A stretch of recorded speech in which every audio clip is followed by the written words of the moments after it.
What's up guys, Lord Nick here bringing you another League of Legends related video, and in this video guys, we're going to be talking about low tier mains. So what does it mean to main a low tier champion? How does this differ from other games? On top of that, what are some things you're going to have to do if you want to continue maining them?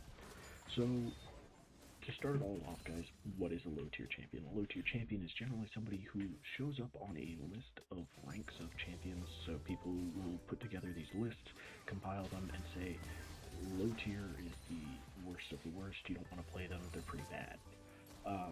Now, that's an oversimplification of it. I feel like there's a lot of criteria to it, but the general idea of how people generally compose lists is with that mentality in mind. And I think that this is a wrong mentality based off of the fact that in other games this may be a bit more true, as it is specifically just off of the stats the champion offers, the abilities the champions those characters will offer. In League of Legends, while those are a good part of it, there's still the environment of the game itself, because there's still the macro element of League of Legends that is not present in a lot of these other fighting-based games that are usually one-on-ones. On top of that, there's the team element that may make up for that. And how your character interacts with the team is just as important as how your character interacts with the opposing team. Sometimes more so because of the fact that the lack of synergy in your team can be a big weakness that can be exploited by the enemy team.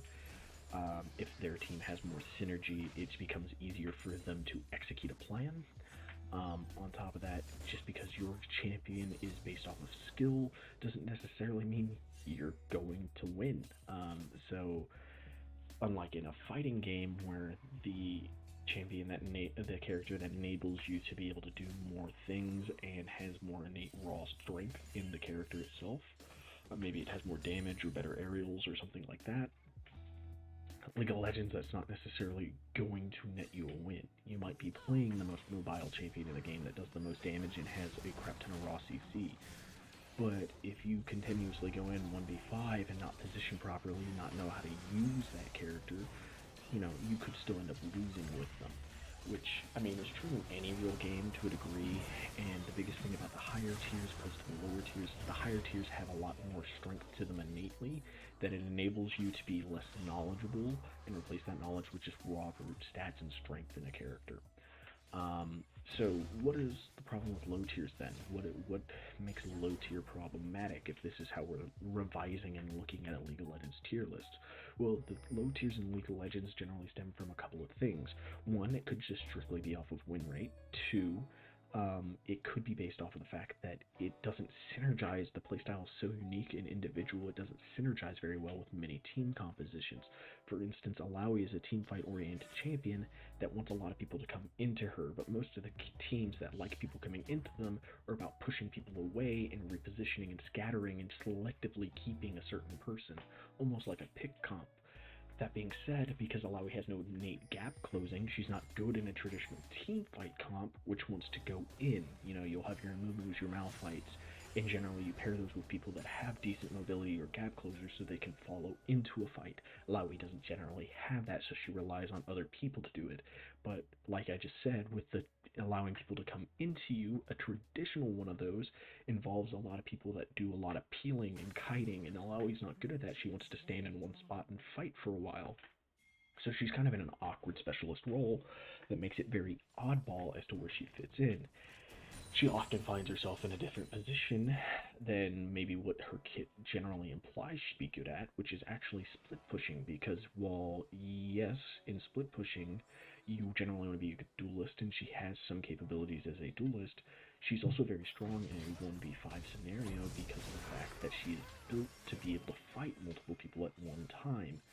And due to that nature of her, she becomes very good at split pushing, because the more people you pile on her, she's actually not threatened almost that much more unless you have enough CC to keep her completely locked out of the fight.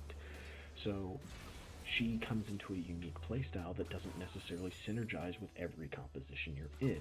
Thus why she kind of falls to a lower tier most of the time, sometimes into a mid tier, but her kit also has so much skill expression because of her oddity of play and a uniqueness to her that she's a very hard champion to consistently climb with.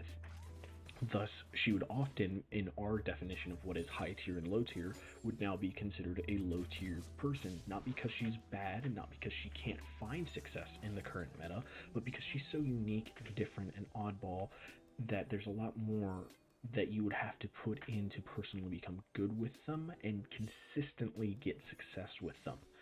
Um, so one of the other big criteria that I'm looking at in terms of defining low tier and understanding what it is it's going to take to be good at a low tier, or what is a low tier, is actually looking at the number of games you have to play to get the basic understanding, be more than just a basic understanding, trivial understanding of the champion, right? So like in most cases, people tell you 50 to 100 games is going to teach you how to play your champion, and you're going to be able to become you're going to become good at them, and you're going to be better than the person that's just trying to learn them.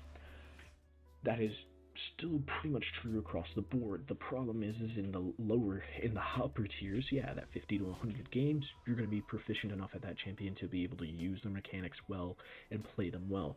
A low tier, I would say you're just kind of cracking into the identity of the hero at that point, because you're spending all that time figuring out their identity, figuring out their playstyle. While there's more things for you to watch to gain some new understanding and knowledge about it, the mechanics behind them are generally kind of gimmicky and more difficult, or they're good, but they have a lot of raw skill that you have to input into them to get the payoff for it. So another person in this category would be like Kalista. She's often towards the bottom of the tier lists until she gets lots of numbers tweaks and buffs, and then she becomes the top tier because innately she offers a ton, but is very easily countered by other people. Her ability is the fact that her attack speed and mobility are generally very tied together. The faster you can attack, the faster you can move, and the faster you move, the easier it is for you to consistently attack. So, she has these elements to her that are different than many other champions. But that being said, she's much more susceptible to slows than most other champions. While all ADCs don't like slows because it makes it harder to kite, it really guts her as a champion because of how much of her strength is relied upon the ability to move fluidly and consistently. So that's generally a problem when slows are so prevalent in League of Legends. Slows, stuns, snares, everything. One of these things turns you off, and your strength of a champion is completely defined by that one aspect of her. Well, it makes her extremely linear and easy to counter, which means it's harder for you, the person who's playing her, to perform well on her in the, at least, eye of the beholder. So, that being said, you'd probably take about 150 to 200 games to figure out ways to start combating this if you're just doing it strictly through experimentation and trial on your own. Now, if you're adding in videos and reviews and looking into top players of that character, it might be easier. But because they're already such a difficult one to achieve success with, you're going to find that they're generally unpopular. And if they're unpopular, that means it's going to be harder to find these educational materials to get easy access to the ideas and mechanics behind. So that's why I'm adding in an additional 100 games or so of learn time, because you're probably going to have to invest that yourself. And even if you do find that educational material that other people are doing, you might not like it. For instance, a couple of years ago with Skarner, I say a couple of years ago, I think it was about a year and a half ago, in the Skarner mains, when I was first kind of joining the Skarner mains subreddit, I'd been playing Skarner for a while, and I always enjoyed him as a tank. And at that moment, Tank Skarner was the most easy and successful build path for him. But many of the people that had played Skarner for much longer than I had remembered him as a fighter and a duelist, and thus the current idea of how to play Skarner wasn't what they thought of, and they didn't enjoy it. And it actually upset them that I would be in there, and I was very much showing off how well I was doing with the champion that they'd put so much time and effort into, and yet I was playing towards the meta of it, and they didn't enjoy that aspect of what he could be opposed to.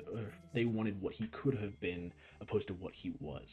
And so you might find that there's not going to be a lot of people playing it the same way as you, because there's different ways to play them. Maybe you found a build that's like Bruiser Kalista that's working for you, and it's not necessarily abusing the awesome mechanics of her mobility, but usually, somehow it's allowing you to be much more frontliney, and then when it starts getting to the point that you're kind of scared, you can start utilizing that mobility aspect of her to get away and kite away like you're supposed to kind of play her. I'm not saying that's something you should try, not saying that's a good idea. That's something just off the top of my head is something maybe you could figure this one out. And so if that's the case, if you're looking at it from that kind of angle, right, low tiers have it worse than others because the high tiers, the popular champions, are going to find themselves with a lot more educational material. So it's going to be easier for you to pick up on the tips and tricks that other people have found, and you're going to find more people might play it your way or a different way that you would find enjoyable. So while we've gotten that kind of defined now, we've kind of set our definition. This is what a low tier is. This is what causes them to be low tier. The last things we really hadn't talked about were items and the actual environment of League of Legends itself. The game environment, what is the primary objectives of the game, what is the most common way to win, can generally affect a champion too. If split pushing is made pretty much impossible to do, you're going to find it very hard to play a split pushing champion to win games. Likewise, if the items for ADCs are pretty much unusable, you're going to find it near impossible to play an ADC in that meta. You're going to have to find more adaptive builds, you're going to have to constantly change the ideas and philosophies of how to play them and what to do with them. And this is something that has been more emphasized as of late, and I say as of late, over the past year since the item changes. Riot has really influenced the idea of trying to be more dynamic with items, even though they didn't necessarily give us as large of a range of items as they initially said they did. They just kind of told us that there was going to be more items to choose from, and you're going to have to make more selective choices and better choices overall.